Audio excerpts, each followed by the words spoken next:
Welcome, gentle reader, to this episode of Everything is Everything. You cannot imagine what Amit does for you. Amit, just a moment ago, your face was reeling under blood. What went wrong? I was covered in blood a few moments ago, and let me tell you exactly what happened.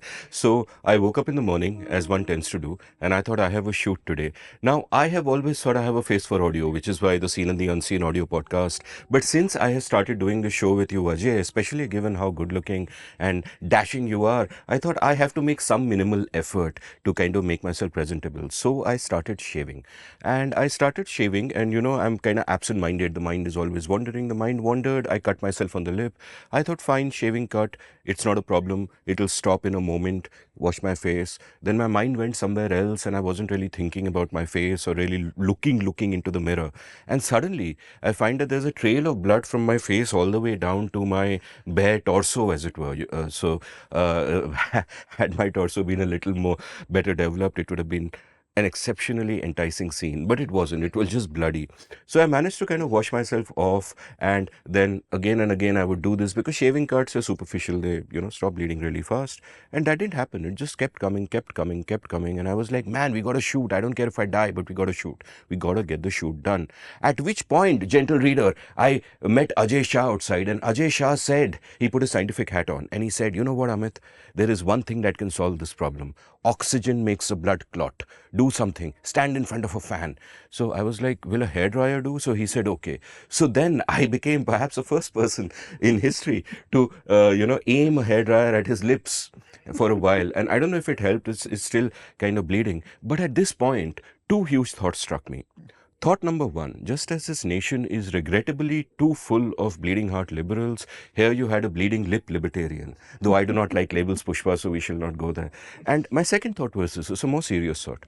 My second thought was that there is a broader metaphor in this. This is one superficial cut on my body. The bleeding will stop, has stopped, and it can't get too much worse, I hope. Yeah. But imagine a body where you have 1,000 deep cuts and the mechanism of clotting isn't there, and it bleeds and it bleeds and it bleeds. And what's going to happen? Right. And when I think of the subject of our episode today, I feel that that's a pretty apt metaphor.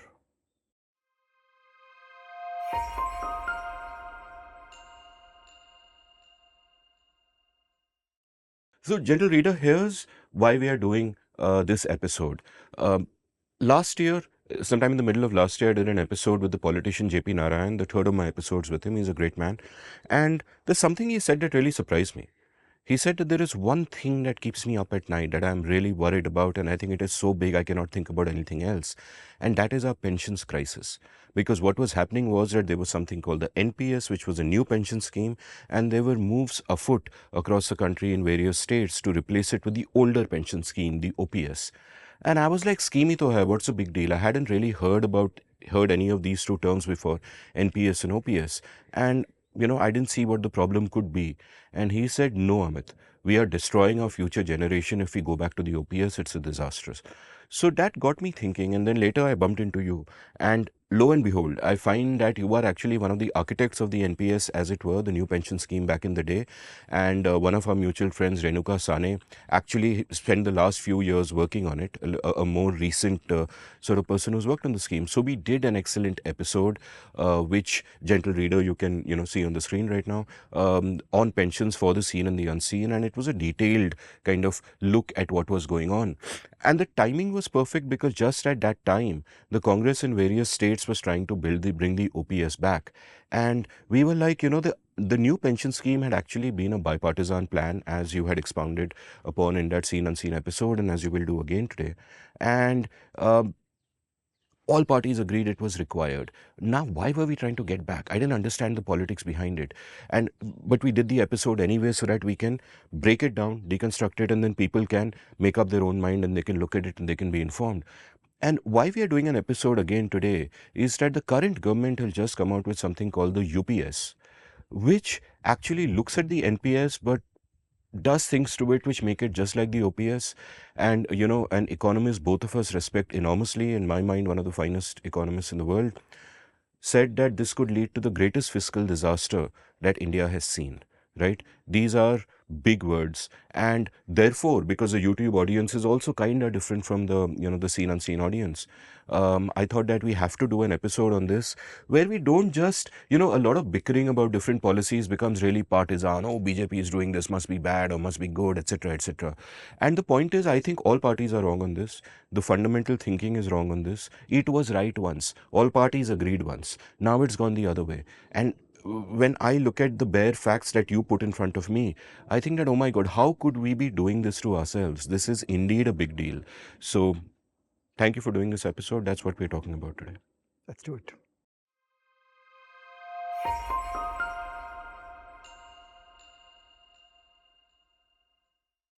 So, Ajay, help me think about pensions, because actually pensions, once something has been around and it's normalized, it seems like it's been like this forever. But it could not have been, because we didn't have lifespan. People would die at 30, 40. So what pension? When do you retire? You don't retire, you just die. But, so give me a sense of, how pensions came to be and what's the thinking behind them. The key thing to remember is that longevity used to be very low, and a variety of altruistic schemes sprang up. So I seem to remember there was a port where the port workers would retire at some point. They would retire when their health is broken and they are no longer able to do the physical labor. In the olden days, ports involved physically lugging cartons and boxes. And then all the current workers would pool a little bit of money to give them a little bit of a pension after they left. It was just a nice humanitarian gesture. Now, the economic materiality of this was very small because people died quickly. So, it was just a polite thing that you do to older people. It was a gesture of respect. A voluntary act of grace. A voluntary act by incumbent workers, and it was not economically material. This first turned into something bigger in the hands of Bismarck, who was the leader of Germany, and I think in 1889 was announced a pension scheme where 50% of the last year's income would be paid to people from age 70. So please note the two dates. The announcement of this scheme, 1889, at a time when there were no antibiotics, so the people would just die. So now we have to keep track of the numbers and the conditions under in which it was done. We're talking 1889. In 1889, there was no antibiotics, so people were just dying. There was literally nothing of modern science. There was bloodletting. Okay, so you would basically put leeches on the body of people. There was no science, so people were dying at an early age. There was just the beginnings of public health, but really there was nothing else going on. And the other is the number age 70. Now the residual longevity at age 70 is not a lot of years. So once again, this was a tiny gesture which feels nice but was not economically material. At this stage, can I just do a little bit of the terminology and the way we should think about it mathematically? Many of us are used to the words life expectancy at birth. Okay, so X is a random variable, that is the time at death, and the person is age 0. And we're saying, now that I know that you have been born, what is the average value of your time to death? So it's the expected value of time to death, conditioning on the fact that you were born. Now, as we progress through life, the expected residual life keeps on going up. So if I survived to age 10, then all the ways in which I could have been killed between 0 and 10 have been pushed out of the picture. So now my residual life expectancy is better, and now my time to death goes up compared to the life expectancy at birth. Okay, so everybody should keep this in mind, that we're all used to a number like Indian life expectancy at birth is some 74 years, but as you get older, it's not that you're going to die at 74. Once you've made it to 60, you actually have more years to go. Once you've made it to 70, you have more years to go, because it's a conditional expectation. It's E of x given x greater than 60, or E of x given x greater than 70, and so on. So just don't use E of x given x greater than 0 when you think about E of x given x greater than 70. Okay, so in the old world of the late 19th century, these were negligible promises and they didn't matter much. Over the years, this turned into a bloody mess because of a whole bunch of forces. So let's talk about why it's a bloody mess. Because when I imagine that when it actually begins, it's really not a problem per se. That yes, there is coercion involved and etc. etc. But there are so few people who actually are reaching 70 and then they expire pretty soon, as it were. And there are so many workers. The relative number of workers is much higher. That it really doesn't. It's not a fiscal burden, as it were. It's perfectly fine. But then within it lies the potential of things going completely haywire, and as you say, it becomes a bloody mess. What are the ways in which it can become a bloody mess? So it became a bloody mess all over the world, everywhere in the world. Just a little bit of terminology. This is called a defined benefit pension because the pension paid out is defined and controlled and guaranteed, and the person gets that certainty for the rest of her life. This became a bloody mess for the following list of reasons. First, longevity went up. Okay, so I already alluded to the lack of health care and public health in the olden days, and the world got better and people started living longer. So now the NPV of the promise went up because you're going to live longer and payments will be made every month while living, and so the NPV of those payments went up. The second reason why it became a bloody mess is because birth rates went down. So you should think of a defined benefit pension as a payment by the young to the old. And as long as there is a large number of young people, then you're paying a few old people. The dependency ratio is not so great and it works out okay. But over the years, fertility rates collapsed all over the world and population pyramids became more like this. In a old style country, the population pyramid is like this. There are lots of young people and very few old people. But population pyramids became like this. There are lots of old people and lots of young people, and the ratios went bad. So the implicit burden of taxation upon each young person just went high, and it became infeasible. And the third direction from which it went bad is democratic politics started chipping away at the sanity and the wisdom of these schemes. So these numbers, the fudge factors, like should it be a 50% pension, should it be age 70, these numbers kept getting modified year after year in a more reckless way under the pressure of democratic politics. So the promises got worse and worse, and these things turned into a runaway disaster. So here's the slogan: there is not one healthy, sensible, defined benefit pension program in the whole world. Or alternatively, every single defined benefit program in the world has either reneged on its subjects or it will renege on its subjects. Look at the strength of what I'm saying. I'm not being equivocal. Okay, this is a one-handed economist. Every single defined benefit program in the world has got into trouble. There is not one defined benefit program that has stayed out of trouble. And part two, every single defined benefit program has reneged on the people to whom promises were made, or it will renege on the people to whom promises are made. It's that bad. It's not subtlety, shades of gray, yeah, you could do it like this, but you can get this right, and in certain countries with good governance, it can be done properly. The answer here is in every country, this has gone bad. So I want to explain to you, gentle readers, what our friend here means by one-handed economist. The former US President Harry Truman once said, "Give me a one-handed economist." And what he meant was that all his advisors were saying on one hand this, on the other hand that. And he wanted certainty and a clear path of action. And normally, it's hard to be one-handed. The correct answer to most questions about this complex world is it depends, right? So the fact that someone like you is being one-handed here and I would be equally one-handed indicates that this is not something on which there can be differing points of view among people who know the subject. Everyone kind of agrees. The other thing that sort of strikes me about what you're describing when you speak about the three things that can go wrong is that it is actually easy to see that in these three ways it can go wrong. These are not unintended consequences that you can't see, right? It's easy to see that these will happen, but only if you take a long-term view. right? If you take a 30-year view, 40-year view, then you can see that. But if you're sitting in the moment and you're Bismarck and you're like, I will do good things for my people, everybody will applaud, your time horizons are really short. For politicians anyway, time horizons are really short. You're not thinking of future generations. You're not thinking of 20 years, 10 years, even 5 years down the line, because in India, for example, there's always an election around the corner in some state or the other.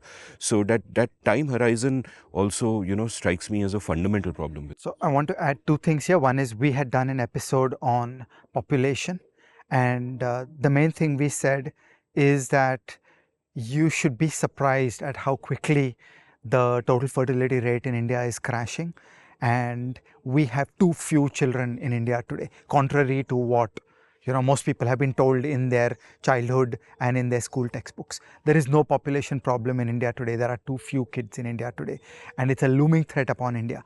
And think of the connections to the pensions field. That extravagant pension promises are premised on old people dying quickly and lots of children being born. And already in India, both these are under change, and you need to think about that differently. The second thing I want to say is I want to connect up with the episode that we did on the Indian military. Okay, it is often said that the test of waging a war and winning a war is a raw test of state capability. Okay, everything comes together. And did you win? Did you lose? Did you have the ability to invade Sri Lanka and make it work? Did you have the ability to respond when the Chinese invaded at Ladakh? Okay, this is just a raw black and white test of the capability of a state. That does the state have the ability to do military affairs correctly? And it's very hard to do military affairs correctly, and Lord knows in our episode of EIE we talked about many ways in which the Indian state does military affairs deeply wrong. Pensions is a bit like that. Pensions is truly hard for any society because you need to make NPVs over a 100-year horizon. Okay, a young person of age 20 coming into the workforce today will live till age 120. Okay, and you need to put projections of future longevity into the NPVs, not the past. You can't take a backward looking death experience of people in LIC data as a sense of what will happen in the future. The people around who are at age 20 today have a reasonable chance of making it to 120. Many people who are 20 today have a reasonable chance of making it to 120. So when you do these policy calculations, you have to NPV over 100 years. And then once again, similar to the military analogy, I think of wisdom and sanity on pension policy as a high bar as the test of a state. That is a state able to think? Is a state able to bring the correct calculations and the correct knowledge to bear upon making the good decisions? And is a state able to stay sound and responsible? And it's a vicious challenge. It's very hard. India is a poor country. India is an underdeveloped country. And so this stuff is treacherous, and you can rapidly make mistakes and land up in deep trouble. Since Ajay used the term population problem, I'll also point you to our population episode and just point out that in our view, population is not India's problem. Too many people is never a problem. Too few people, especially too few young people, can be a problem from a country's point of view, but not necessarily from the point of view of, individuals playing that particular game. So important clarification to make.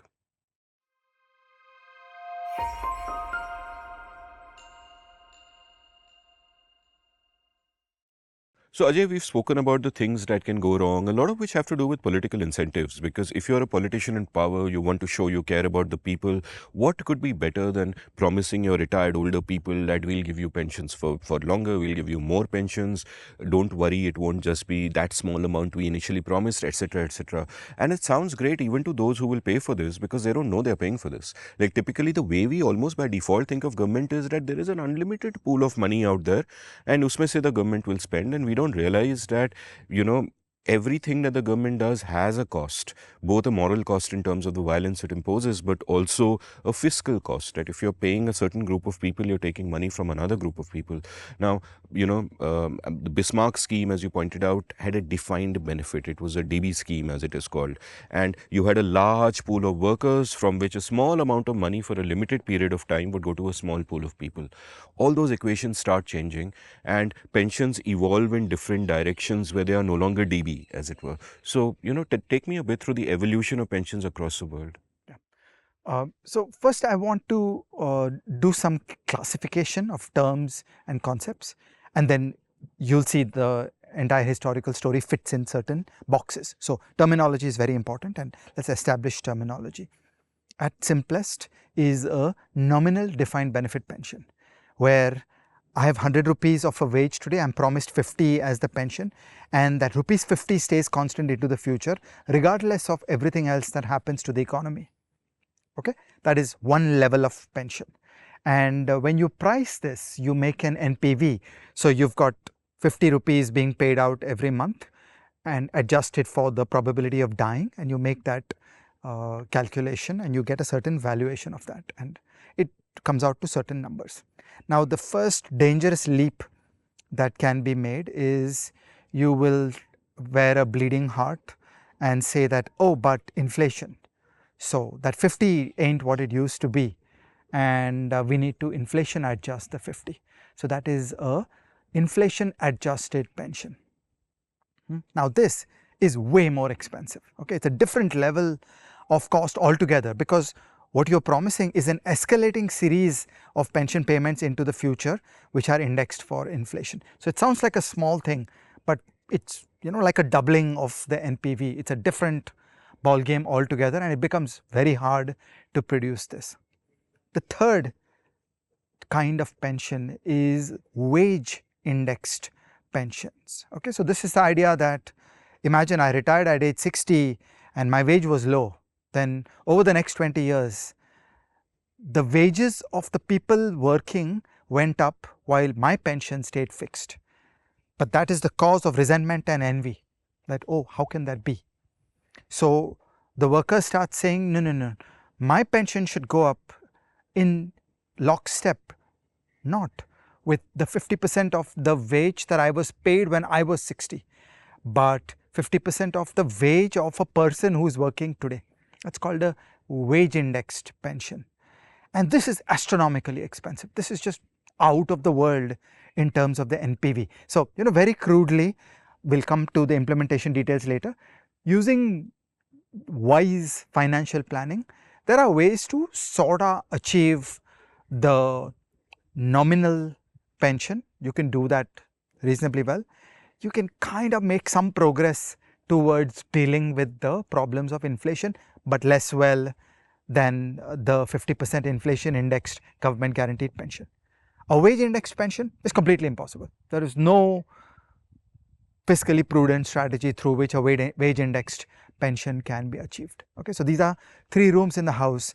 They sound suspiciously alike. Okay, so it seems like wonkery. Gentle reader, it seems like these are just specialized terms, that there is a nominal pension, there is an inflation indexed pension, there is a wage indexed pension.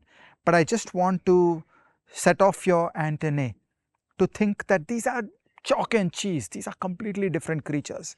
A nominal pension is kinda sorta feasible given wise financial planning. Inflation indexed pension, less well, weaker, something can be done, it's not so good, but something can sorta be done.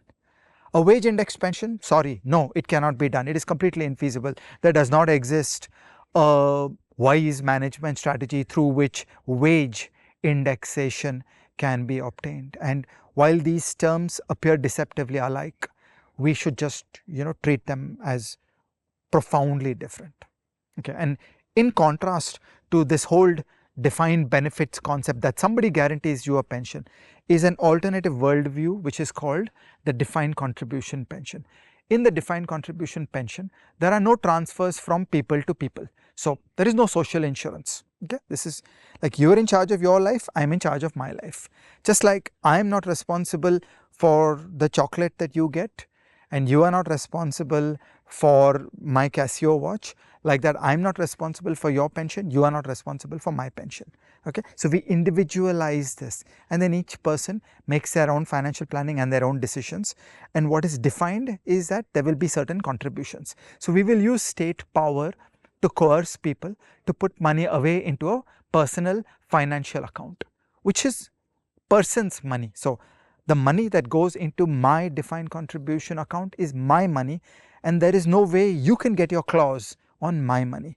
Okay, so the incentives are fully aligned, that I have the incentive to put money into my account, and my financial planning pays for my life conception of what will happen to me in old age. Different people have different life planning. You may have more children, you may have less children, you may think you're going to live long, your state of health may be different, you may think you will do a second life of entrepreneurship and consulting, you may think you want to go hide in a village and live peacefully into the end of your life, you may want to live a bright lights big city life into old age. These are all different personal choices, and they each have different expenditure implications into age. So we are not socializing. Okay, this is the key. The beauty of a defined contribution approach is there is no socialization, which is the root of all evil.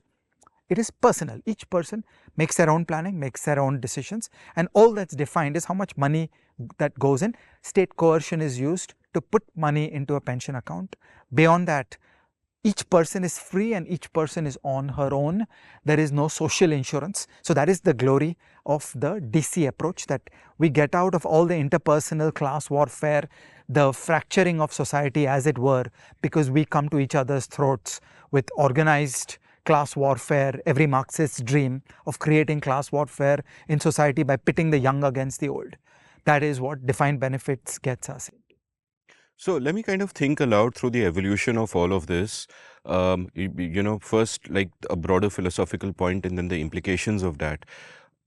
The way pension starts, as you described it in the earlier story, is that initially people are growing old, their fellow workers feel sorry for them, they make a voluntary contribution, and it is almost like a benefit match is done for some cricketers, and you keep them comfortable into the few years that they kind of have, and it's all voluntary and it's all hunky-dory. Then Bismarck gets into play and says, no, I'm Bismarck, I'm going to, get the state into this, and therefore state coercion happens there, and pensions are almost treated as a kind of entitlement from that point, that if you are retiring, you feel entitled. Ki, I have done so much work, I am entitled to pensions. And there might be a philosophical issue with this way of thinking to begin with, that the world owes you something. But it is not a problem yet. It is not a problem yet because the monies in play are super small. It starts at the age of 70. There isn't much life expectancy after that happening in 1889, so there are a few years. And the number of workers or younger people are much more than those who are getting these pensions. So it is not a fiscal problem, right? What happens after that is that things go out of whack. Politicians' incentives are to, please those constituencies, and very often the decision makers at the top echelons of government are people who are about to retire soon and would benefit from a different pension scheme. So all of these other issues come into play. Now note that the entitlement has been completely normalized, and now people are saying what seems to be completely reasonable, that there is so much inflation, surely you got to account for inflation, how will I make a living? So therefore inflation indexing. Or that, look, I retired as joint secretary and today joint secretary gets so much but I'm still getting half of that. They all sound reasonable, but the problem is that as fertility rates change, as that pyramid with the young at the bottom becomes more like a barrel, the fiscal burden on the young and on the state goes up massively. Now the way I think about it is that, why should someone get a pension? Here's the thing.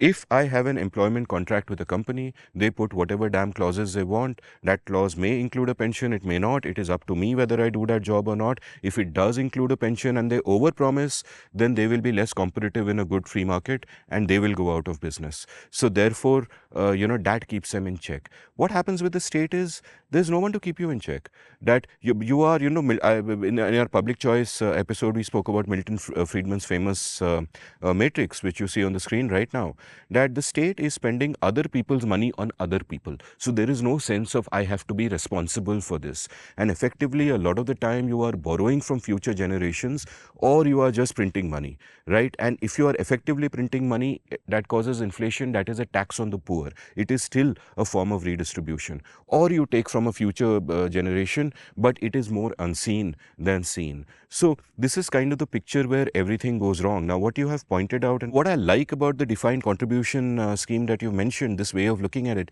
is that there's no more coercion. The state will use coercion to make you put your own money in, which will go into your own pension, not to somebody else. But it can't coerce me to pay for you. It can't rob Paul to pay Peter, as it were. So, that kind of changes it. Now, since people are entitled to a coercion and it's a political hot potato, hey, nothing you can do, you got to have that. But you use your coercion in a more sensible way and in a more sustainable way, and it seems to make sense to me. Amit, that is the heart of it. That pensions sound all goody-goody. Every bleeding heart wants to sign up and say, yeah, there should be more pension. But not enough people are watching the money. There is no free lunch. That money is being extracted from other people through coercion. And that blight, the moral blight of coercive power of the state being applied to extract tax revenues from other people, is present every time a pension payment is being made. And people aren't understanding that consequence. And then when you make the numbers unfortunate, the birth rate goes down, the longevity goes up, the politicians begin the pension payments at a younger and younger age and start paying a higher and higher pension, particularly blurring these words and not understanding how gigantic the differences are between a simple nominal pension versus an inflation indexed pension versus a wage indexed pension. So look at how almost everybody in India signed up for OROP. A general should earn the same pension after 20 years as compared to a general who just retired 20 years into the future. How can that be different? These simple conceptions of fair play come into these calculations and they just blow it up. That this becomes a fiscal nightmare that drags down the state. And I want to add a point that, it's not as if you and I are against state coercion or against even redistribution. In certain contexts, it's fine. We can have arguments back and forth. Where should state coercion be used? We've had episodes, on this. You need a certain amount of state coercion to keep society running. That is a great liberal paradox. But the point is that in this particular case, it is so disastrous for the country at large that, it's important to talk about those numbers and talk about the damage that can be done, which is what we shall do in this next chapter.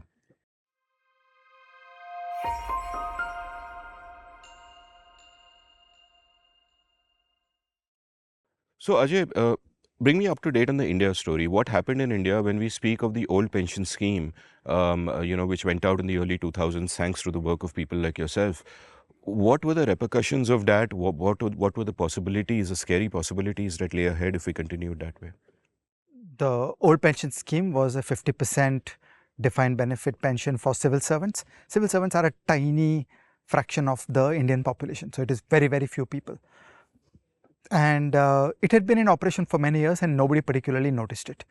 People started noticing when the rupee value of pension payouts started growing dramatically and started becoming more and more material. This includes pension payments in the railways, pension payments in the military, and pension payments in the civil servants.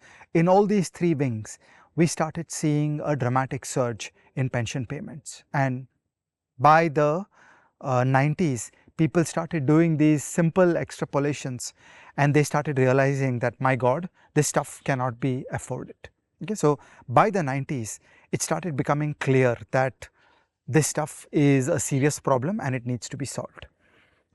In 1998, with the Vajpayee government, Menka Gandhi was the Minister of Social Justice. Anand Bordia was a Joint Secretary in the Ministry of Social Justice and Empowerment, as it was called then. Anand Bordia worked with Gautam Bharadwaj. At the time, it was called Invest India Economic Foundation. I think now Gautam Bharadwaj is in a firm called Pinbox Solutions, which continues to do pensions related work in countries other than India. Okay, and they built a project and a government committee which is called Project Oasis. This was led by Surendra Dave, who was one of the great people of the evolution of the Indian financial system, including a leadership role in IDBI, in SEBI. He was the founding chairman of SEBI, and at UTI. Okay, so Surendra Dave led Project Oasis, and there was a Oasis expert committee, and I was one of the members of the expert committee, where this was the problem statement that we know that the civil service pension is broken, and we dream that there should also be some better pension arrangements for the broader Indian society. And if this defined benefit type stuff is done, it will rapidly destroy public finance, because for a tiny sliver of civil servants, the little bit of defined benefits that has been done is already terrifying. The EPFO already has a defined benefit program for employees of large private firms, which is called EPS, Employee Pension Scheme, which is another truly dangerous product that is lurking in the landscape, ready to tear down the public finance of the Indian state. And then if you think of extending beyond large private firms to the rest of the economy, you just want to do it with extreme caution. So there was interest in deeper pension reform that would tackle all these three problems. And the result of the work of the committee was the new pension system. And I just want to say that the intuition was Surendra Dave. He had the instincts that through the equity investment strategy with the equity premium, we can obtain better returns. And by bringing in modern technology on the operations and the processes, we can bring down the costs. We can do auction-based procurement of index funds, and we can keep the cost razor thin.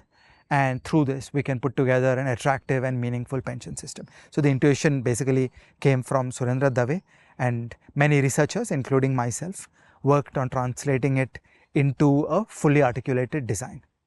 Let's double click on the NPS later, but first of all, I want to get a little concrete and make it real why the current system was a problem. What Bhardwaj and Dave, the one number that they came up with was, there's this concept called implied pension debt, right? Which is what the NPVs will amount to. And they came out with a startling figure that it amounts to 68% of GDP. So for a very small pool of people, 3 or 4%, to keep their pensions going, you are actually costing 68% of GDP. That is where it would have ballooned. And therefore, this is not some minor matter. This is not technocrats arguing that, no, hey, it's a little out of whack, let's bring it 10% down. This is a full-on disaster waiting to happen. So give me a sense of that. Yeah. So this was a critical part of the thought process in that period. When you NPV the promises to civil servants, that gives you a number which is like a stock of debt. So conceptually imagine if the Indian state would issue that much debt and buy private annuities, by private promises for all the present workers and present pensioners, then that would amount to 68% of GDP. That was an eye-opener, and it helped wake up everybody on the scale of this problem. Whereas before this work of Gautam Bharadwaj and Surendra Dave, people were looking at the flow of pension payments, and they were saying, hey, this stuff is exploding, it's doubling every 6 years, so this is really scary. But people hadn't appreciated what a big number it turns into, that the stock is 68% of GDP. This is, I think, a 2003 or 2002 calculation, and this was a truly terrifying moment. And it was a kinder, gentler age where the political leadership, thought in a higher minded way.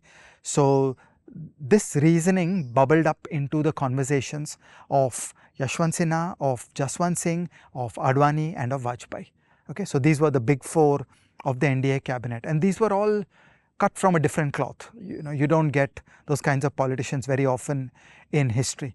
And these are people who immediately understood that the fate of the world is on the line, and you need to do the fundamental change required to stop this thing right away, and you can't wait. That this one problem will, truly damage the possibilities of India. So like you have emphasized, many people in India, once you start thinking about this problem, you actually understand that this is life-threatening. There is no bigger danger to Indian public finance than pensions. Again, you will recall in our military affairs episode, really the first crisis of Indian defense economics is how do you stop the problem of the pensions and a large scale agricultural workforce. Because if you don't do that, the entire story ends. There is no pathway to a meaningful modern military until you solve this problem, that military pensions and the magnitude of an agricultural workforce. This is what is completely wrong. It has to become a skilled workforce that comes together in a new kind of army where there are new kinds of compensation structures, and the people need to be in NPS. Okay, so you have to get out of this conception of a defined benefit pension. Otherwise, there is no deal. You can decide what the nature of their HR contract is, but it's got to be a DC pension. It's got to be an NPS. So like that, this is so big.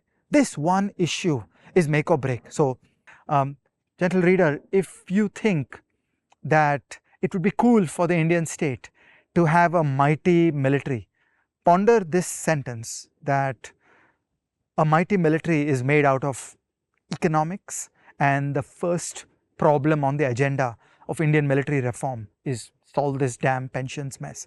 Because if you don't solve the military pension mess, there is no money. There's just no meaningful pathway to building a capable military. So this is how big it was, and the big four got it. So Yashwant Sinha and Jaswant Singh and Advani and Vajpayee, all of them got it, and they understood that this has to change, and that is how they were willing to sign on to the fundamental reform, which is the NPS.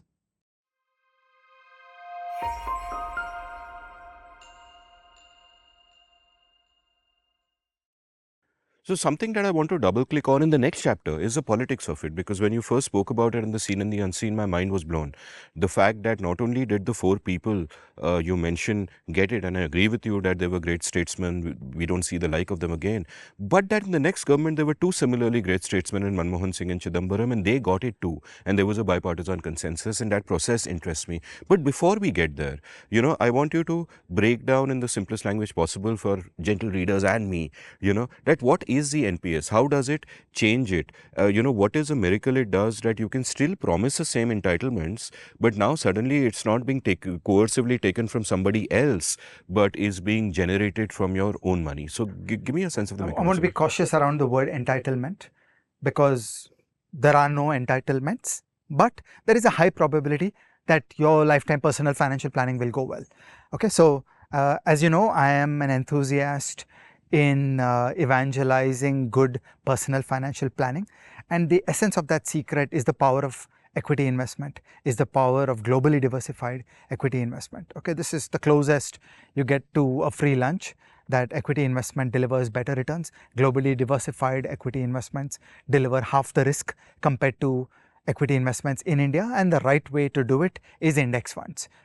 Personal finance will be one of the modules in our life lessons course, which we are building with 7 or 8 modules, which we will announce soon to you guys. But continue, NPS. Yeah. So the principle, the philosophy of NPS is that can we use the state in creating a mechanism that replicates wise, sound behavior of personal finance of a sophisticated person. Okay, so Amit, you don't need the NPS, because at your levels of IQ and knowledge, you will do all the right things by yourself. Okay, so you should save, you should be in equities, you should use index funds, you should be globally diversified, you should be very sensitive about the kind of payments you make to financial firms, all these homely recipes. After I retire, I want the state to give me every month half of beer biceps income. And we'll be fine. That's where I want it indexed. Podcaster, continue. Yeah, you want to be indexed to Mr. Beer Biceps. I want to be indexed to Mr. As far as money is concerned, I'm not doing his content. But yeah. So these are simple, homely things that a sophisticated person can and should do by themselves. Okay, and everybody should do them. And I love to evangelize these things as simple recipes.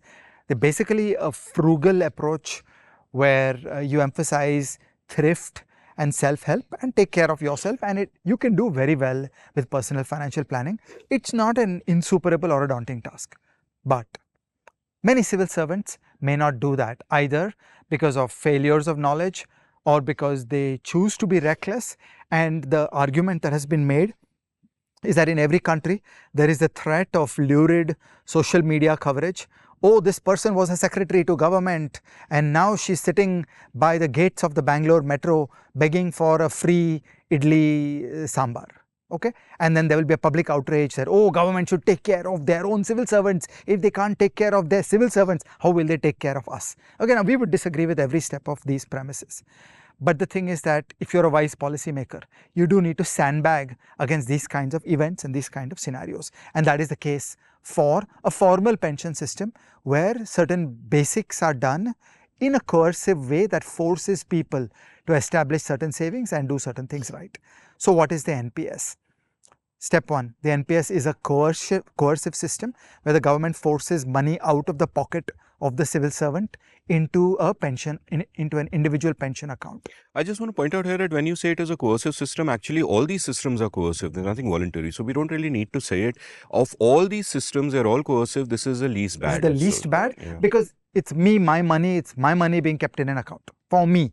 Okay, like nobody else gets their claws on that money. So there is no better kind of thing than this, but you don't have the choice of opting out.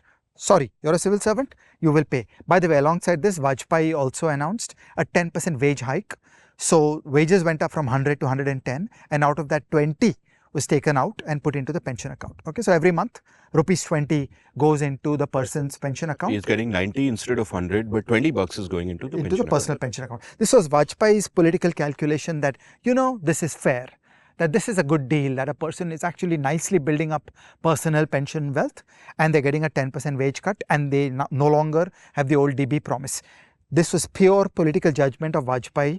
I remember I was in the Ministry of Finance. We made many calculations in response to demands by him. Suppose you do it like this, show me the calculations. Suppose you do it like this, show me the calculations. And finally, he settled on this, that 10, and 90. So we do a 10% wage hike and a 20% deduction, which goes into the personal pension account of the individual. Now, that money gets invested through a group of pension fund managers. In the NPS design, there would be a small and finite pool of pension fund managers and they would run index funds. Okay, so here NPS represents modern thinking in fund management, which in the late 90s was not common, and I lost many friends in the financial system because, you know, they were all this machismo that, hey, I run money, I'm a fund manager, if you pay peanuts you will get monkeys, you know, all those kinds of claims. But in the late 90s we knew that actually you just got to do index funds, and the only test of an index fund is how little do you charge me. So, you know, the expense ratio is the only thing to care about, and you want very cheap, you just want like cut rate production of a correct index fund, meaning it should not deviate from the index performance. But apart from that, we want nothing. We just want dumb, non-discretionary fund management. And it's also politically safe in a government environment, because otherwise some fund manager does well, does badly, they will want a CBI investigation. Why did the fund manager do badly? You know, so in a government environment, index funds is easy. Also, how did you select a certain index fund manager? Answer: public procurement. Okay, the Susan Thomas at the time was not doing government contracting, but if she was there, she would have said, yeah, this is the way to do it, that you have a tendering system and the people that bid the lowest prices for the fund management, they get the contract. It's simple, it's transparent, there will be no accusations, and you will get index fund management done. Okay, so that was the NPS. Now it's always important to preserve competition. So in the NPS, it's not a monopoly where there is only one fund manager, but the intent was that there would be 6. There would be 6 fund managers, and you know, you get reasonable economies of scale. So if you have a large pool of money and it's split between 6 pension fund managers, each of them has reasonable economies of scale and can really drive down the expense ratio. Finally, you get to the question of what is the asset allocation. My advice to everybody is you should have more equity exposure. Okay, equities are a great asset class. My advice is you should be globally diversified, that you get a halving of risk through global diversification compared to being in any one country. But there is the danger that individuals will say that, no, I did not sign up for this risk. Okay, so equity investment means that there is downside risk. Okay, all of us have seen graphs. can be like 10, 20, 30, 40% collapses of equity prices. It has happened over and over in world history, and it will most assuredly happen again. Now, you don't want a civil servant turning around and shouting and doing a morcha saying, oh my God, share prices have gone down, government should compensate me. So, you have to be very conscious that we live in a political environment in India where unreasonable demands by bleeding hearts upon the exchequer are the norm and not the exception. So the approach taken in NPS was that there will be a default setting of the asset allocation between equities and corporate bonds and government bonds, which will be chosen by an expert committee, but you have the choice. So if for whatever reason you believe that no, my grandmother told me you should only invest in government bonds, be my guest. So you get the choice. So imagine a 6x3 little table of 6 fund managers and 3 asset classes. So there is equities, there is corporate bonds, there is government bonds, and you spread your money as you like. And again, late 90s, before computer technology was well established, we were dreaming that there'll be a web browser. The person will choose that I want 10 year, I want 30 year, it adds up to 100, submit, and it's done. So there'll be a frictionless reallocation of money between the pension fund managers and between the asset classes anytime, done at the discretion of the individual. So what is the individual being told? Net, here's the bottom line to the individual. The individual is being told 20% will be taken away from your wage of 110. That will go into your pension account. By default, the asset allocation will be chosen by an expert committee. Okay, and original designs were that all the default money chosen by the expert committee will go to the lowest priced manager. Okay, so in each asset class, out of the 6, whoever charges the lowest would scoop up the default money, and they would be given opportunities to revise their pricing every quarter, things like that. So just keep pressure through competitive dynamics to keep prices low. But you can override. So if you decide, no, I'm an all equity guy, fine, you control it, you go to 100. Or if you decide, no, Mr. 5 is a good manager, you decide, you go to Mr. 5 and you put your 100 there, or you spread your money as you like, so nobody is forcing you. So nobody has a grounds to stand up and complain, saying, oh, you put my money into equities, I lost money, now you recompense the loss. That kind of thing is kept fully out of the picture. So there's personal choice, and that choice is implemented in a frictionless web browser way, where you don't have to deal with an agent, and none of the fund managers can introduce frictions against my switching from manager I to manager J. There's a phrase in finance, which is a deeply toxic one, which says that fund management is sold, not bought, okay, which is a consumer marketing philosophy of fund managers, whether you are selling a mutual fund or you're selling insurance or you're selling many other kind of financial products. The approach is that you got to pay salesmen and you got to run a high powered campaign and get Shah Rukh Khan to be in your ads and pay crazy commissions to the sales force, and then the sales force will be like LIC agents and insurance agents all over the country, like 1 million of them, who will sidle up to their friends and family and say, it is taxation time and you should put your money in tax saving, and like a lemming everybody goes and does that tax saving. Okay, and you get very toxic sales processes which get money into the wrong assets and just lose money in the hands of the poor victims that go to them. The essence of NPS is that a wise, healthy pension system is bought, not sold. Okay, there is no sales pressure. There is a little bit of state coercion to get that 20% in. Beyond that, there is no sales campaign, and it is perfectly possible to have this in a way that the 6 fund managers do not even know the names of who are their customers, because they get a bulk pool of money to manage. They are just told, you're a wholesale asset manager. Here is ₹1 trillion, manage it as an equity index fund. That's all. Beyond that, you don't know anything about the customers. Your job is just to manage the index fund at the lowest possible price. I think that's a very important philosophy, and over the years a lot of it got lost, but these are the principles of the early NPS. And then it comes to the question, so how will all this be implemented? How will all this be managed? So the idea was that there will be a central utility, a bit like an NSDL, where the individual pension worker will have data with the NSDL and will give the instructions to the NSDL. the money of the individuals will be owned by something called NPS trust. So the instructions will go to NSDL, the pooled instructions will go to the NPS trust. The NPS trust will give pooled bulk money to the fund managers who will manage it at razor thin costs. So this is the original NPS architecture. And you know what? I stand by it today. I think all the ideas were sound. There was only one flaw. If I had to go back in a time machine, I would push that right from the word go. It should have been a globally diversified pool of assets. It's really not fair to the individuals to be undiversified in any one country. The most fair arrangement, the best risk reward trade-offs are obtained by global diversification. And when you do those kinds of calculations, basically, 60, 70, 80% of the individual's money should be invested abroad, and that is fair and good for the individuals, which is part of a larger philosophical proposition and a policy objectives proposition, that when we do pensions policy, we do it for those individuals. Then you don't tell me that, oh, pension money is good because it will prop up the equity market, or pension money is good because I'll get long-term infrastructure investment. No other objectives should be brought into the picture. We should be good to the individuals who are participating in the NPS. That's our only objective. And one quick clarification, the whole idea of the NPS is that you are not reneging on past contracts with current employees who are under the OPS already.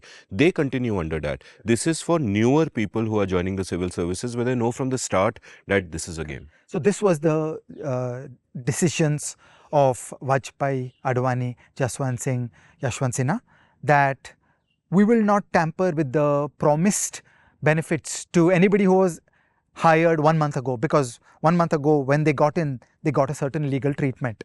And then it's their right to say, hey dude, like you took me in with certain promises, now don't change those promises. But what we can do is change the documents from the point of recruitment, that when the job advertisement goes out, it will be clearly stated that you are no longer entitled to the OPS. Now you come in with your eyes open.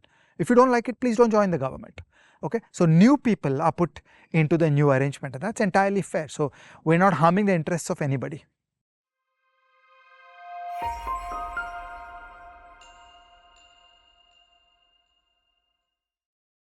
So Ajay, if a web series is ever made on pensions, I don't know if there's ever been a web series on pensions. A critical scene that I imagine is that you are sitting in the Prime Minister's office with Prime Minister Vajpayee, and he is looking at you slowly in his, languorous, leisurely way and saying, Ajay, number bataiye.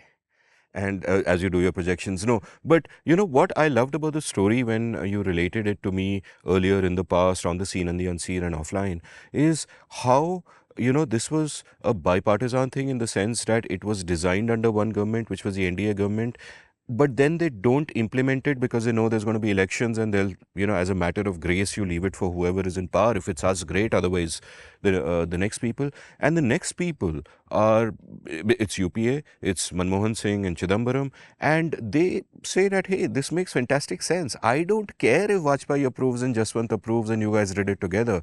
The important thing is not who did it, but is it good for the country?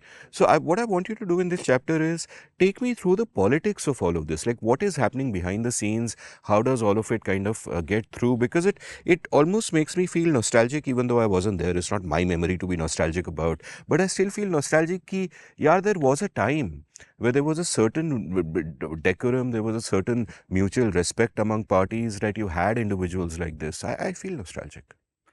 So I never sat together with the great man Vajpayee on this question. I sat directly with Yashwant Sinha, I sat directly with S. Narayan, and I sat directly with UK Sinha. Okay, and you can imagine a younger, less polite version of me talking about fire and brimstone, about what will happen if we don't fix this, and that, look, we've got a nice solution, and you should really do this. And then these individuals carried this forward, and I remember S. Narayan persuaded Jaswant Singh, and then Jaswant Singh and S. Narayan persuaded Advani, and then Vajpayee. And I was not there in the decisive cabinet meeting, but UK Sinha was, and he told me the loveliest stories about that meeting. I wish I was there, but I wasn't.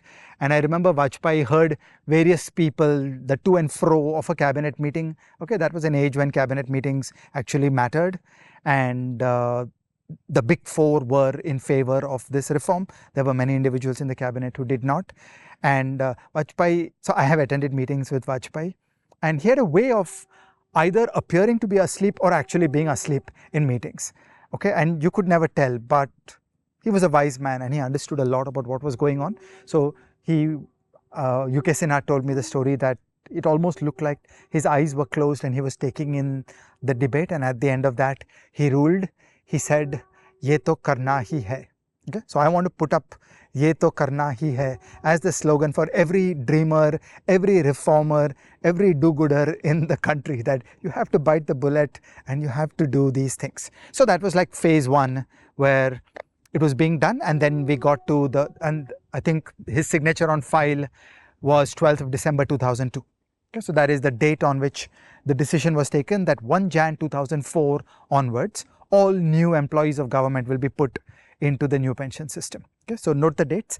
12 December 2002 is the signature on file, and the idea was through calendar 2003 one will work on this, and 1 Jan 2004 all new civil servants will be put into the new pension system. Okay, and then we got to the elections of the summer of 2004, and interestingly there was a little bit of effort, I think, by one Congress candidate in Delhi trying to foment trouble. I can't recall the name, it will come. There was one Congress candidate in who was running in Delhi who tried to foment trouble, saying that the BJP government, the NDA government, is trying to take away your defined benefit pension, but it had no serious political traction.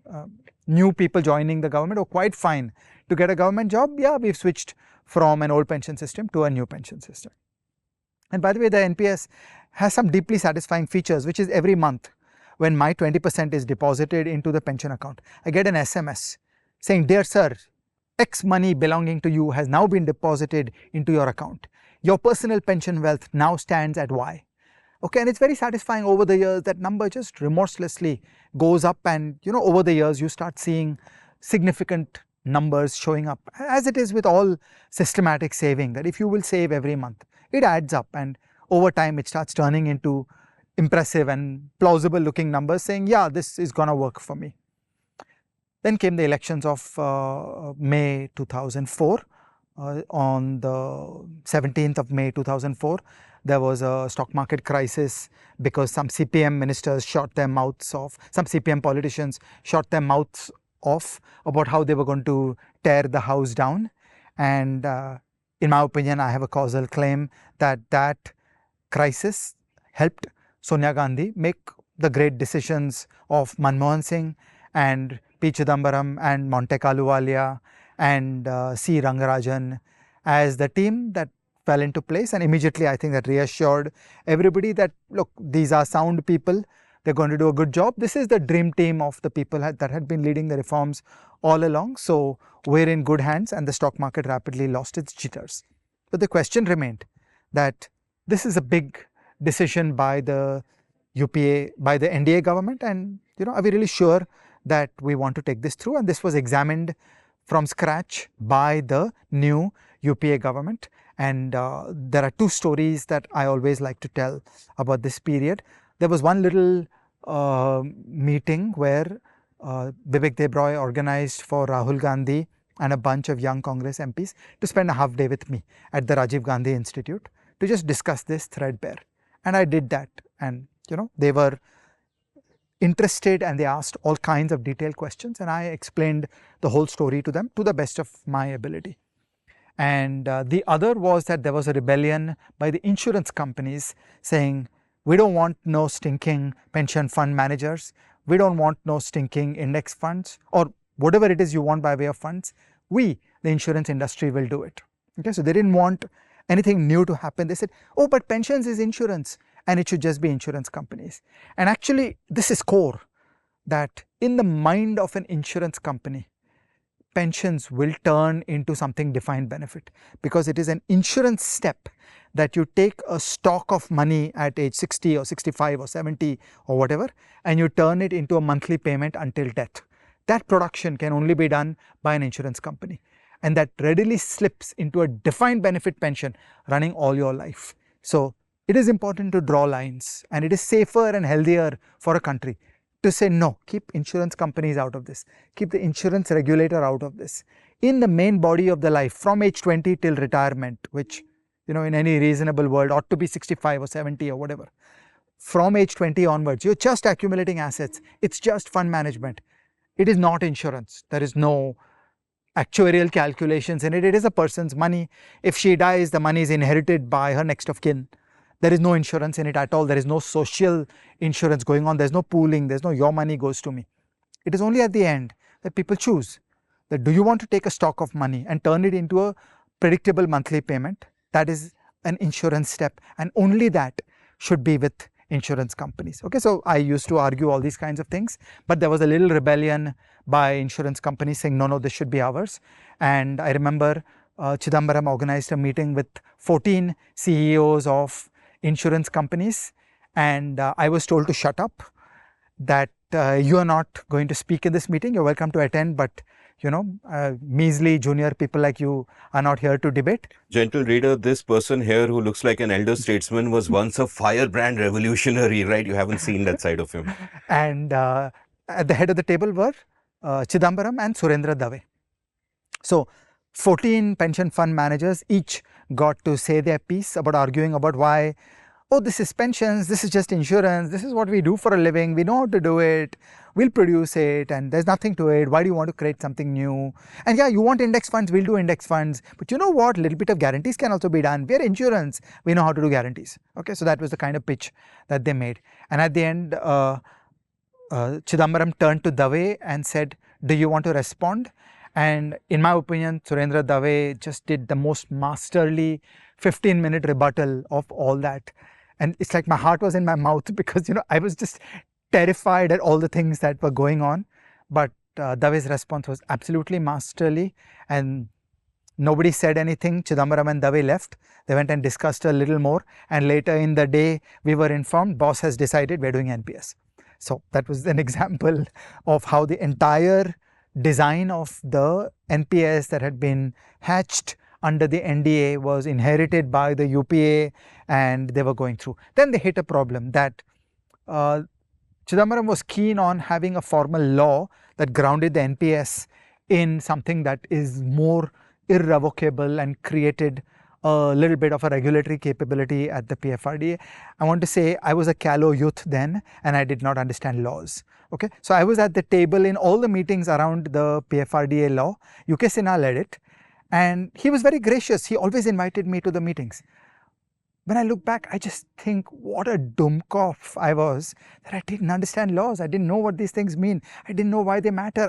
Today when I read it, I think of 100 things that we could do better. Like now, though I'm post FSLRC, I get law at a deeper level, but at that time, it was just the decency of UK Sinha saying you should be in the room. Do you have any thoughts? And I would just like nod unintelligently, and UK Sinha led the drafting of the law. But the Congress was not able to get the law through Parliament because the CPIM was an essential feature of the coalition in the UPA 1 period. Then we got to, and so 2004 to 2009, they kept on negotiating with the CPIM. And politics is the art of negotiation. There should always be some give and take, saying, look, we want to do this. What would you like to negotiate? But the CPIM was very doctrinaire on this, saying, no, defined benefit pensions is who we are. And, that should like set off your hackles that there's something wrong with defined benefit pensions. Then came 2009, and now the CPIM was still a non-essential member of the coalition. The INC had enough seats in 2009 to be able to carry a bill through. But they really valued constitutional support of multiple parties and a stable coalition. They did not want to trigger off warfare. So they kept negotiating and they kept negotiating.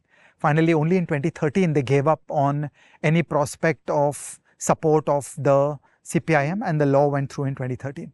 But in terms of implementation, this was up and running from 2004. P. Chidambaram is one of the smartest legal minds of the country. So what he did was an array of contracts were put between the government and the pension fund managers and the depository, the NSDL.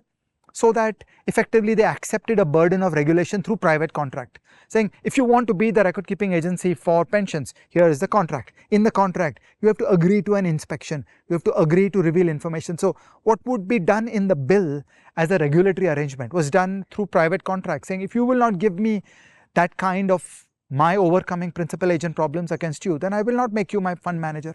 So Chidambaram did the whole legal engineering for building this kind of capability. So from 2004 onwards, all new workers were put into the NPS, even though the law establishing the PFRDA only came in 2013. So this is the early history of the NPS from 1998 to 2013. And I want to link this to the EIE episode on the long journey to change. Please note the dates. Okay, 1998 was the Oasis Committee, the law was 2013, which is 15 years later, and here we are standing in 2024 saying that is what, 26 years later, saying I come to praise the NPS, not bury it.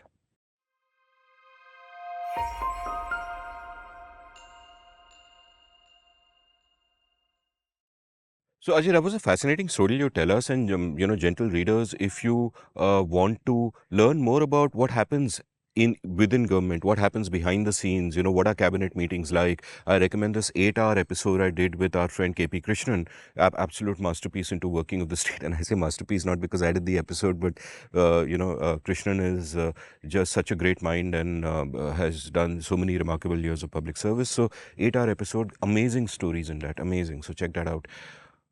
Let's now come to what went wrong with the NPS. Like, I would imagine that fine, it was operational from 2004.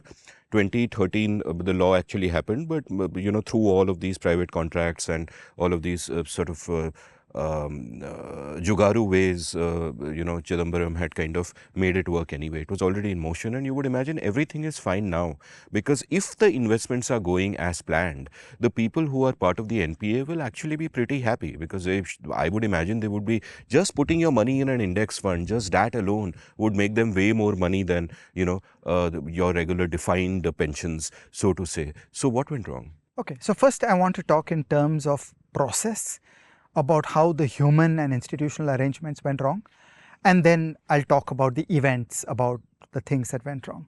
So first on the process, in the period leading up to the 2002 decision and the 2004 reasoning by the UPA, there was a discernible thing in India called a pension reforms community. Okay, there were many people, there were thinkers, there was a flow of research papers, there were people analyzing it.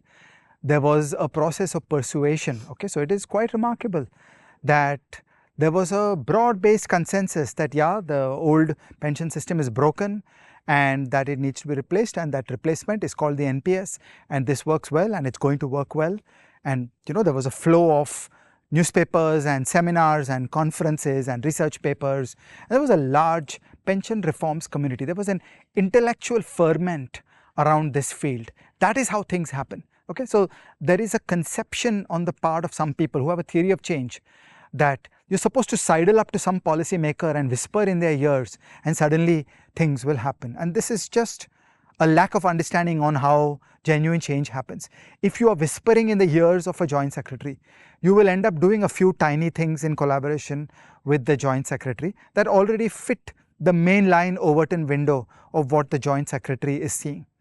The point, however, is to change the Overton window, is to legitimize the complex reforms that are needed in the country that are beyond the horizon of an average policymaker. And I want to say similarly that when I first began discussing inflation targeting with Yashwant Sinha in 2002 and 2003, he said this is way too far from the conventional Indian intellectual discourse. So he said your Baradari is not ready for this. The economists don't understand macroeconomics, monetary economics, they don't get this stuff. And the larger community has to shift positions.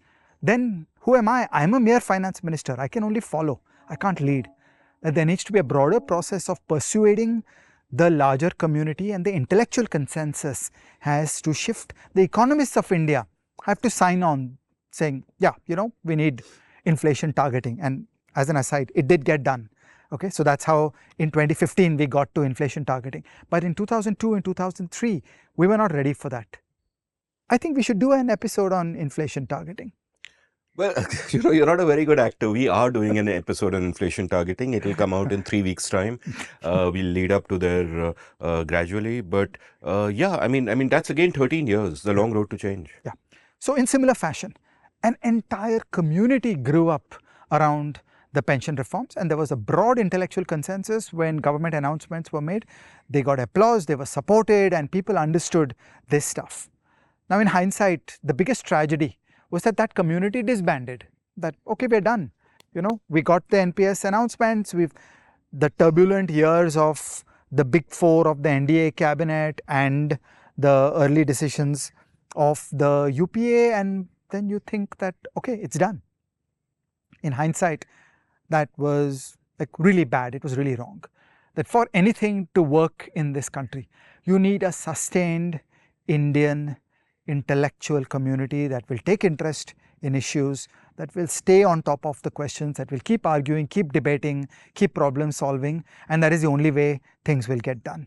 So you need to think a lot about the institutional architecture of the knowledge profession in India and the resource streams that will keep this kind of work alive, because otherwise field after field will go to hell. It was an accident. There was a little bit of magic created by people like Anand Bordia and Surendra Dave and Gautam Bharadwaj, where for some time this field happened, but it was not sustained, and they didn't sustain it, and they were not able to sustain it, and nobody worried about the ecosystem. And without the ecosystem, you're nothing. That no good reform will sustain without that ecosystem. And that's precisely what started happening. So there were many, many small problems in the NPS which were not adequately resolved. So I'll give you an example. A person joins the NPS and within a short number of years, they retire. Imagine a person is hired at 50, they retire at 60. And do you want to treat them the same way? There was the question of military pensions, which had begun, which we discussed in our military affairs episode.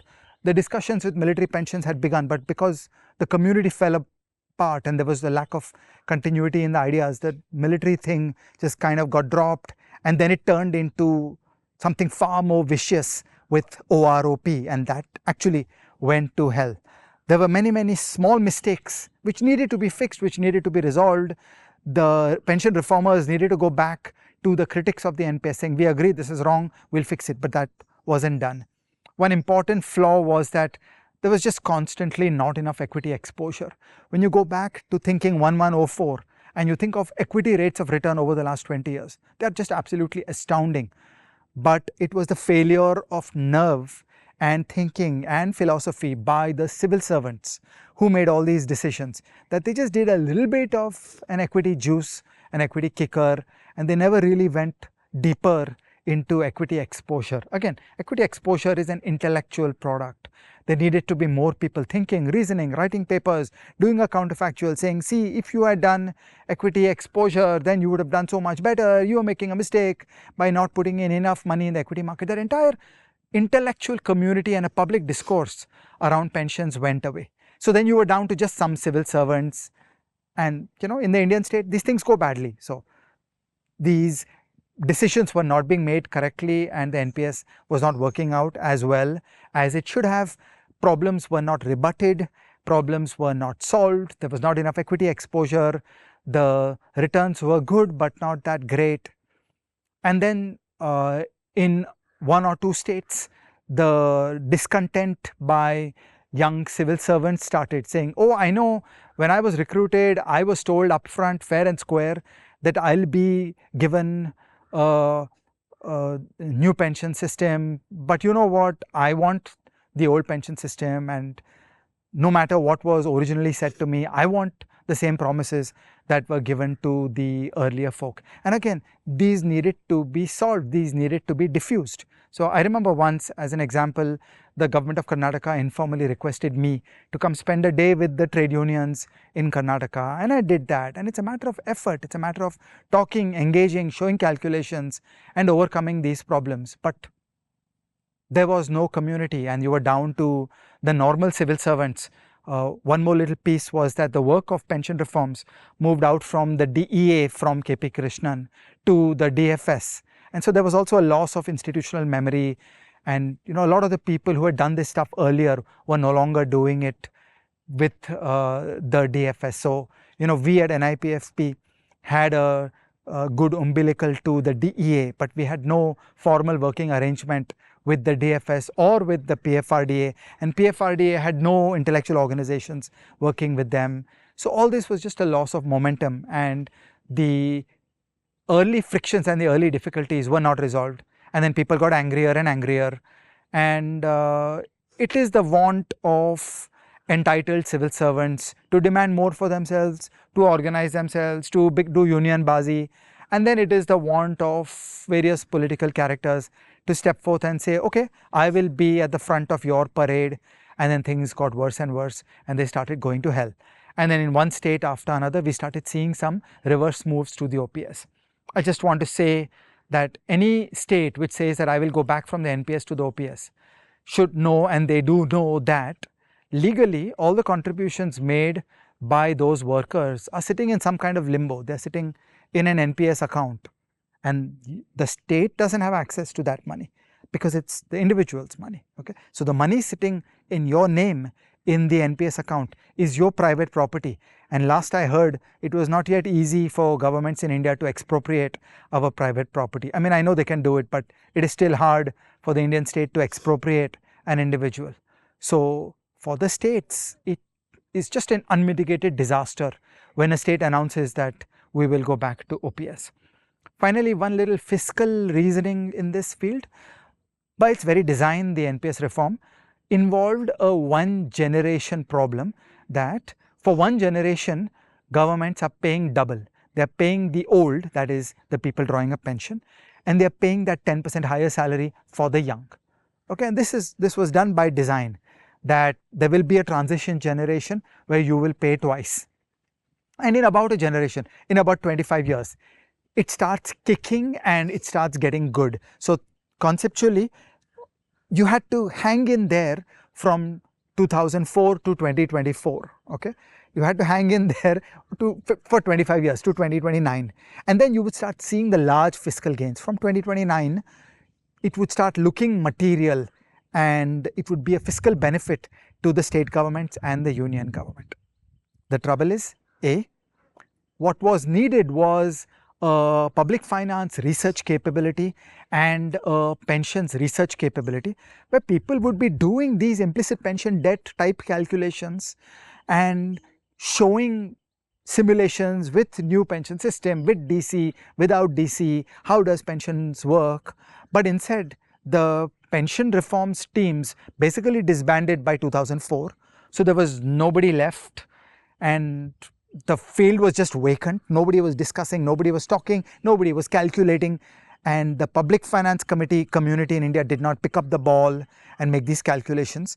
So in fact, something beautiful was slumbering and continues to slumber in India for the people who have that goddamn nerve to hang in there from 2004 to 2029, because after that you get a new paradise of fiscal soundness, where the payments to the older generation start subsiding, and the benefits to the government in terms of fiscal soundness start showing up. But this whole consideration was there in the early pension reforms discourse from 1998 to 2004, 2005. After that, basically nobody knows it. There were no thinkers, there were no intellectuals, there were no orgs, there was nobody doing calculations, there was nobody writing op-eds, there were no research papers. So all this stuff just kind of got lost. And then you have the incentives of the policymakers, of the politicians, of the decision makers, that on one side you've got some 1 lakh, 2 lakh young civil servants who've organized themselves, may I pander to them, versus on the other side, there is no public discourse, there are no intellectuals, there are no ideas, there are no papers, there's nobody showing me calculations that if I do it, these are the consequences, or like, guys, hang on, you got to just hang there, hang tough till 2029. And you will start seeing a transformed fiscal environment. In fact, it was fiscally difficult for that first generation, because you're paying pensions and you're paying the 10% higher wage, and there were no proximate gains to the governments, to the decision makers, so they were more willing to say, okay, you might as well just give it up. And a clarificatory point I'd like to make for gentle readers is that a 25-year window that you speak of is from the state's point of view, the public finance point of view. It is not from the individual's point of view. The individuals who are part of the NPS would, if the NPS functioned correctly, be doing much better than they would under the OPS. My question is this: that what you just told me is a great cautionary tale for being complacent about your work. If you are an intellectual community, a policy is passed, that is not the end of the story. You still have to stay in the game. To use Jefferson's alleged phrase, eternal vigilance is still required. You still have to, do the follow-ups and put in the work. It's also a cautionary tale for governments, for policymakers, and for the funders of public policy research and the orgs that do this work. That in 2004-5, the happy reformers who were proud of the things that they had done as NDA and then UPA decisions should have seen the need to seed the environment with the researchers, with the orgs, with the sustained support and interest and involvement. All the data of the new pension system should have mandatorily come out into the research community so that people could write papers and so on. Calculations about implicit pension debt should have been institutionalized. Why was it done once by Bharadwaj and Dave and never thereafter? Okay, and this is also a cautionary tale for the philanthropists. The theory of change is very important. For many people in India today, the theory of change is that you're supposed to sidle up to some joint secretary and whisper in their ears and supply them with 20-year-old English speakers as their staff paid for by philanthropic money, or supply them with consultants, and that is a useful use of money. And I think that's a poor understanding of the policy process, and what is needed is a different theory of change, the theory of change articulated in the EIE episode on change. Well done with that self-plug. Now, the question I was coming to is this, that, and it continues to baffle me, I don't have a convincing answer for this, is that number one, the sort of the cry to go back to the OPS is coming from a very small pool of people, a bunch of civil servants. It's not really even a vote bank. It's just such a small group of people, while the cost is on everybody, right?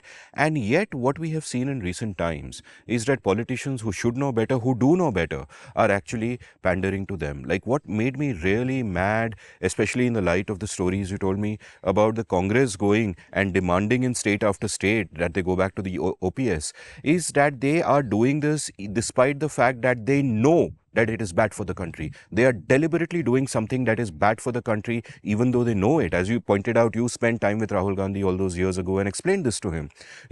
They know it is bad for the country, but they sense a political advantage and they will do it. And similarly, this government, which has done the UPS, I am sure they know it is bad for the country and they're doing it for some political advantage. And this deeply saddens me because this is not something that earlier generation of politicians would have done.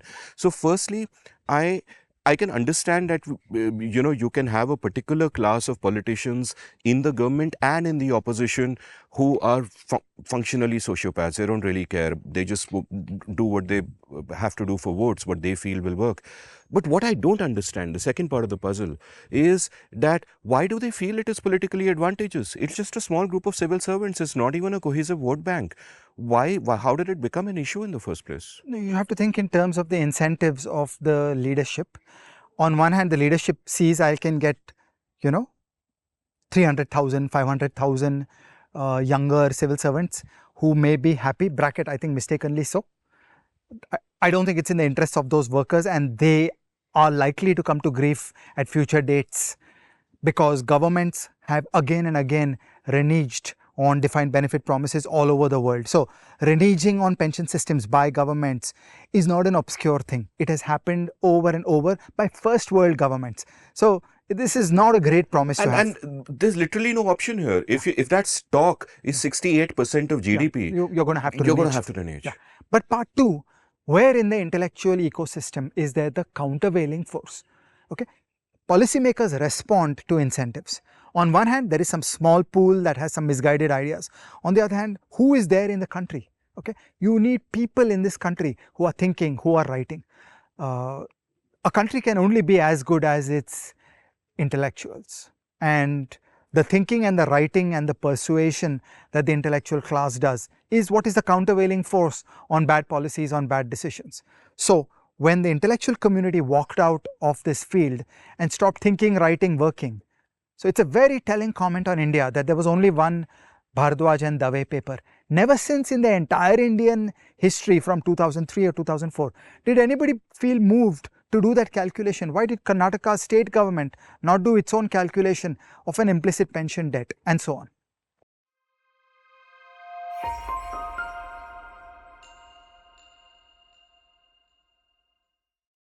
Gentle readers, welcome back to Everything is Everything. Why do I say welcome back? There was a storm. There is a storm. And the storm that we were under has passed, Ajay Shah, and we are fine. And we were just joking around a while before this, and you said, don't make me laugh. This is a serious subject. It is no laughing matter. And I agree with you.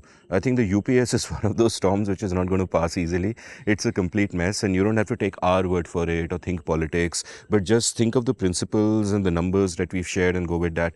But I want to double click a bit. You know, we've spoken about the problems with the OPS and all old school pension schemes. We've spoken about the NPS and how that came into being.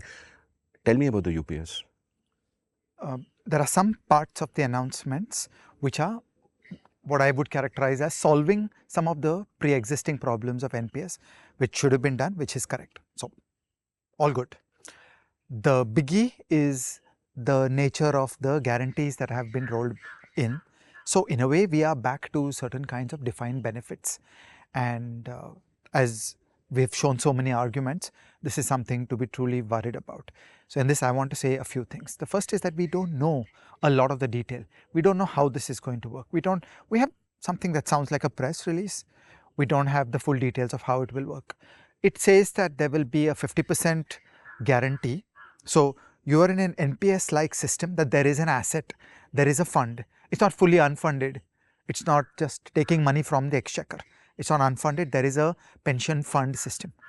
And then at age 60 or whatever is the future retirement date, when the person turns around and buys an annuity, if that annuity should be below 50%, it will be filled in with some new fund. So there is a guarantee fund that is being built up from now.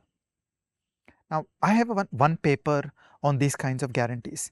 In the language of financial derivatives, these are called put options. So you have a put option on the portfolio that a certain amount of realization will be obtained regardless of what happens to market conditions. And these put options can be pretty expensive. So it's not clear to me that this is readily affordable. And all I would say is we don't know. We have not seen the calculations. We have not seen the documents. And then again, I want to be uncomfortable about process.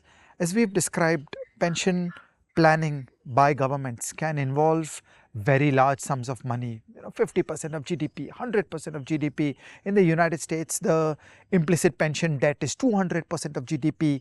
Okay, things like that. These are scary large numbers. So it behoves us that every move should be made with calculations, with numbers. As I said, you have to plan for a 100-year horizon, and you have to take a stand on many things. You have to take a stand about how you believe mortality will evolve. You have to take a stand about long-term stable financial and macroeconomic conditions. Okay, we now have inflation targeting, but there are many other pieces of the finance and macro environment which are quite turbulent and are hard to anticipate. What kind of assumptions, what assertions will you make about your beliefs of the next 100 years? Then put it all into calculations, and does your strategy for funding that guarantee work? Because if it doesn't, this is most assuredly coming back on the exchequer. So it could be a contingent liability that is dangling upon the Indian state, and at present we don't know. Now in this, there's one more twist. There are some terms in the documents that have come out about inflation indexation. So there is some partial inflation indexation that will be done every few years. Now how is that going to be done? Because at present there is an annuities market in India. There is no real annuities market in India. A real annuity is an inflation indexed annuity. So are they thinking that upon reaching retirement a real annuity will be purchased? Well, that's hypothesizing a market that doesn't exist in India. It would be a feat of financial development And it then connects with many other failures of India. We don't have a proper bond market, the public debt management is faulty. So there are many other pieces to solve, and are we counting on the presence of inflation indexed annuity market which will be used at future dates? Or are we thinking that we'll just buy a 5-year annuity and each time there's a pay commission, then we'll buy a new, more expensive annuity afresh? Okay, and we just don't know. We have not seen the calculations. So in short, we know a little bit about the UPS. It seems to have some guarantees in it, and we don't have the calculations. And I wish there had been, full open source calculations. So as I will say, there is an article that Renuka Sane and I wrote on OROP, and we make some claims, we make some calculations, we show some numbers on a hotly contested political hot potato, and then we put full open source, all the source code. So we put all the computer programs used to make all those calculations in that blog article. So don't take my word for it. And all the assumptions are laid bare. So you're welcome to download the code, change the assumptions, run it yourself. That's the pathway to a meaningful, deliberative, democratic discourse, which is our only pathway of getting to good decisions and getting to good answers. So I worry that UPS is not there in terms of the level of cogitation, research, analytical effort, transparency, and open source.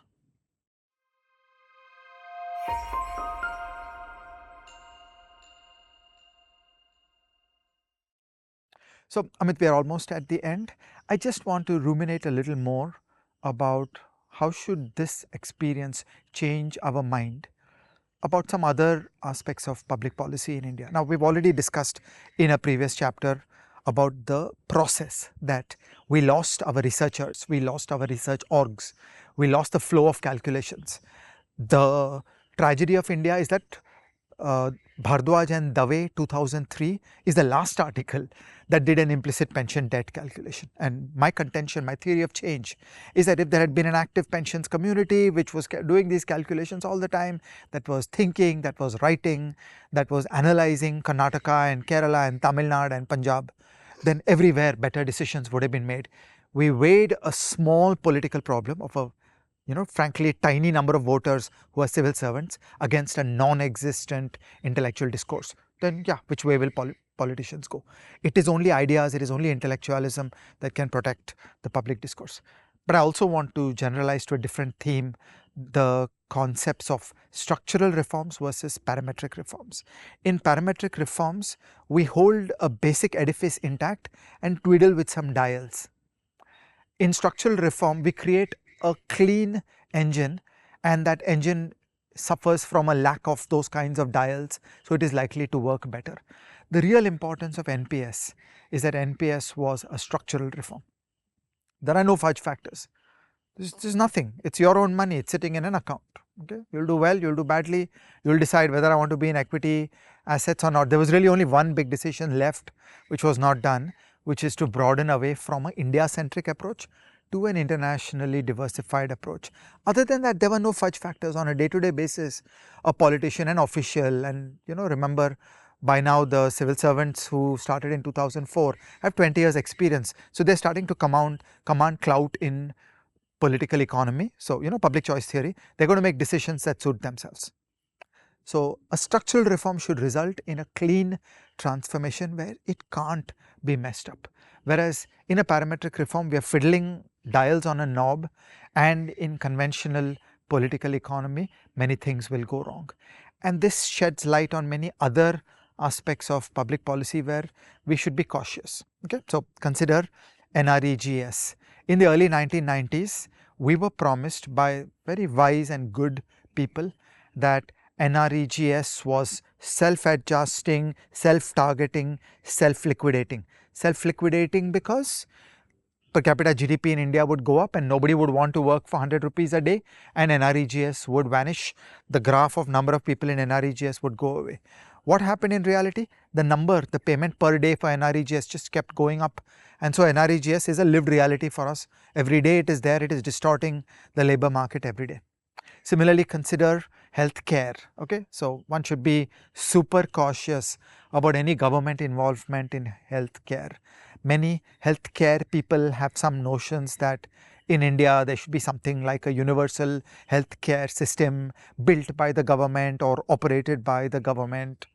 And it actually scares me, because how will you be sure that wise decisions are made on the free healthcare that is offered by a government? It's just politics. Every year the promises will go up, one after another. A more and more expansive and commensurately unaffordable health system will creep up, because the package design is in the hands of a government, and we don't have the intellectual capacity, we don't have the broad discourse.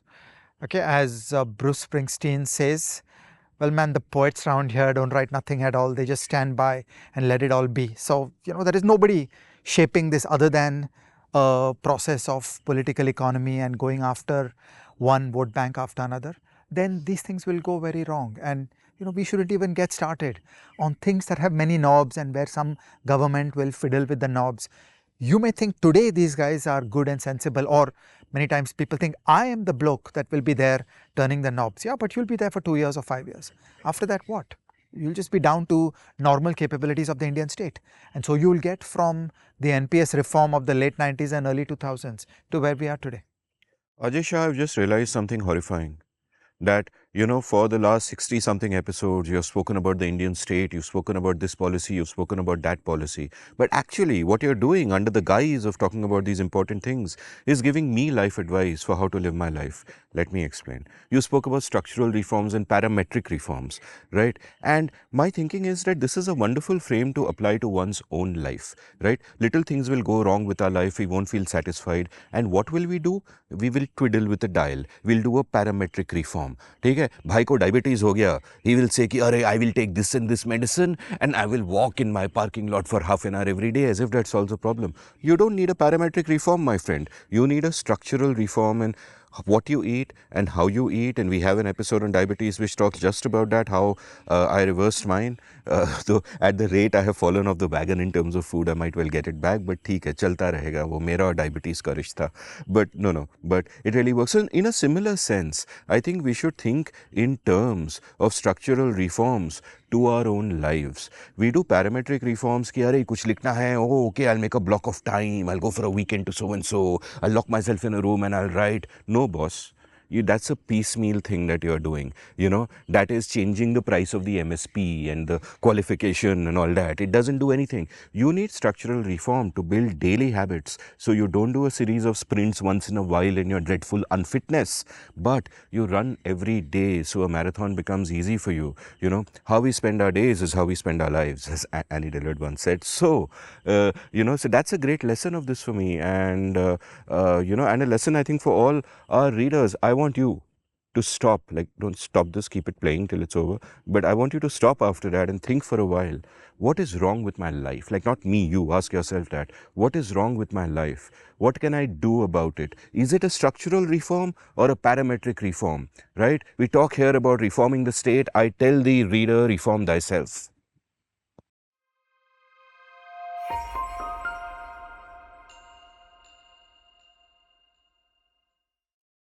Amit, what recommendations do you have for us today? Well, so in the spirit of what we were just talking about, Atomic Habits by James Clear, it is important to turn your mind away from goals and look towards habit, look towards processes. So that's my reform for the day. And the storm is upon us, and we must fight the degradation of the state.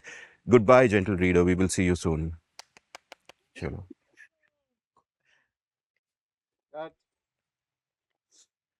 Does this mean we have to do the next one indoor? Yeah, next one indoors. And we'll have to find a new shirt. We have to change shirt anyway.